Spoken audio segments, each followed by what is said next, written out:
ஒலிவமலை என்பது ஒரு சாதாரண மலை அல்ல.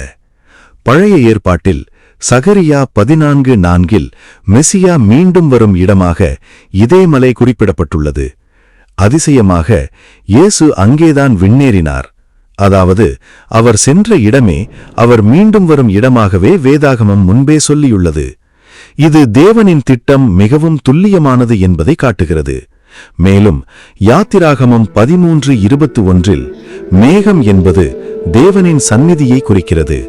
அதனால் இயேசு மேகத்தில் ஏறியது அவர் தேவனுடைய மகிமையில் சேர்க்கப்பட்டார் என்பதற்கான அடையாளம்.